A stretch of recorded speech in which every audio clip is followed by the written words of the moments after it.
Thank you, Director Wenzel, for being with us today. It's certainly appreciated for being here. We now have two presentations on the federal stimulus, the American Recovery Reinvestment Act. First, I would like to call on Dauphin County Commissioner Nick DiFrancino to say a few words. Nick is on a Ccap board and has been one of about 35 county officials who traveled to Washington a couple of weeks ago on behalf of Ccap to be with our national partner, NACO, for a meeting at the White House and Vice President Biden to discuss county issues with the stimulus. Welcome, Nick.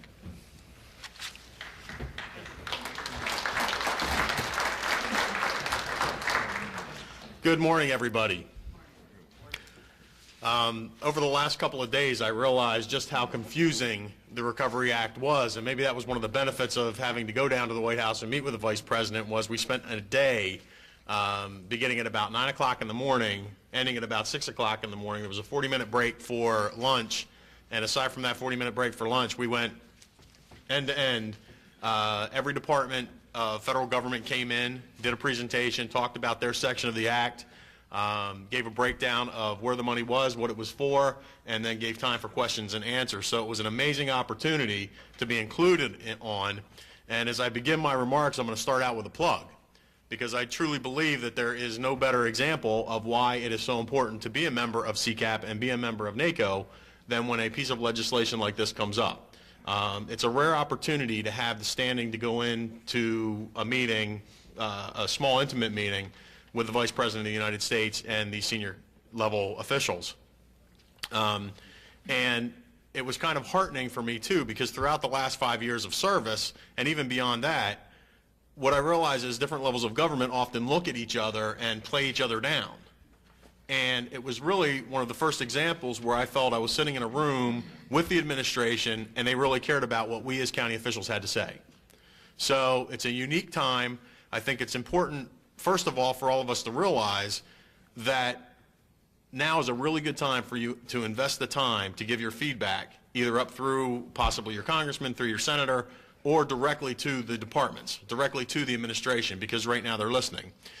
You know, we saw in the room yesterday when the gentleman asked who's in favor, who's against, and most of the time what we're hearing out there is who's in favor and who's against.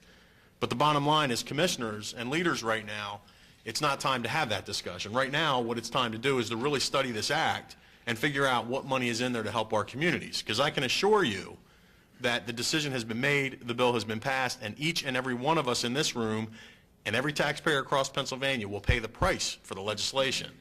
So it's important for us as commissioners to really explore the benefits and make sure that we bring money back home, because I'll tell you right now, not everybody in the country is going to benefit from this legislation. We will maybe as a whole, but not as a community. And what I've seen over the last couple of days is, while there is a flood of information out there, there are the websites, the recovery.gov website on the federal level, the Commonwealth of Pennsylvania's recovery website, there's a lot of information out there right now. But taking that information on paper and translating it into how do I get the money, how can I use the money, has been very, very difficult for a lot of our communities. And we really have to step up, and again, it's organizations like NACO and like Ccap that help us filter through that information and get it out to make sure that regardless of your staffing levels in your county, your size, your capabilities, whether you have grant writers or not, that each of us have a fair shake to try to access that money.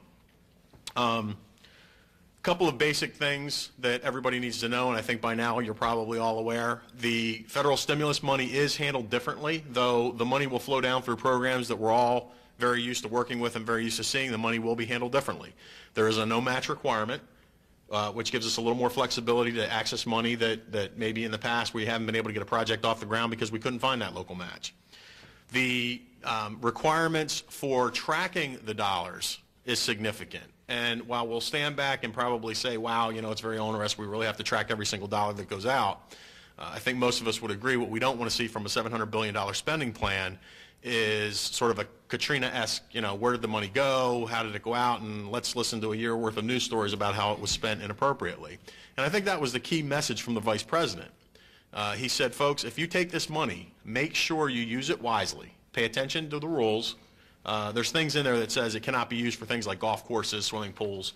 He said, if it says that, don't do it, because we will identify you. We're putting a lot of effort into oversight and they're really going to watch closely where these dollars flow. So it's important to be knowledgeable about how it can be used. And again, from a use standpoint, it's important to be knowledgeable because the money's not going to flow to every community. So what I've done coming back from Washington, I knew it was very important to direct our staff. I told all our 40 departments here in Dauphin County, I would expect each and every one of our department heads to interact with the federal bureaus that they are already, federal departments that they're already working with, and really track this legislation. I expect those experts in the field, whether it's weatherization or a whole host of other programs, to know what's in the bill, to go after it and work with our grant writer to make sure that we're going after the money that is going to truly assist our local economy. And I would suggest that you all do the same, because I would take that for granted, that this thing is getting so much attention that my department heads will automatically be looking. But one of the examples I like to note is within the Department of Energy, there's a lot of weatherization money. I doubt very much that anybody in my county would have naturally gone to the Department of Energy to look for stimulus money. So get knowledgeable on the bill, pay attention to those websites, look at the individual grant programs. You have to think in a different way because, like I said, these are different. There's no match requirement. And the other thing that I think it's very important for you to realize and truly understand, while a lot of this money will flow through a standard formula, it'll come down through the governors and it'll flow into education, it'll flow into transportation, there are a lot of opportunities for direct grants. Okay? And in reality, these direct grants in a lot of ways are you going directly to the federal department. And I say that because sometimes we have challenges working through our congressional delegation or whatever it might be, but there is an opportunity here for us to go directly with a good program to the federal departments and try to access dollars. So there's a whole lot to be known. You do have to be aware that there are lasting obligations. The money will run out in 2 years, and depending on what money you take, you're going to have to preserve jobs.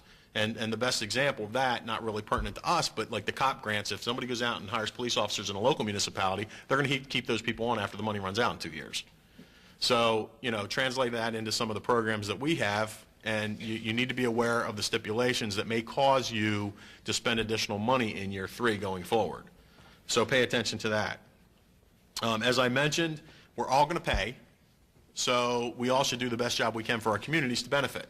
And again, I want to stress, as you're going through this, we have resources available. I handed in a list, and I'm not sure what the distribution will be, but the contacts that spoke to us that day, we have direct email access to very high-level officials in each of the federal departments, which I know Ccap copied. I'm not exactly certain. Maybe we can figure out how that's being distributed. But the information's there, and if there's no other manner, just get in touch with me, and I'll help share it with you, where you can go directly to somebody in the federal department and ask your questions.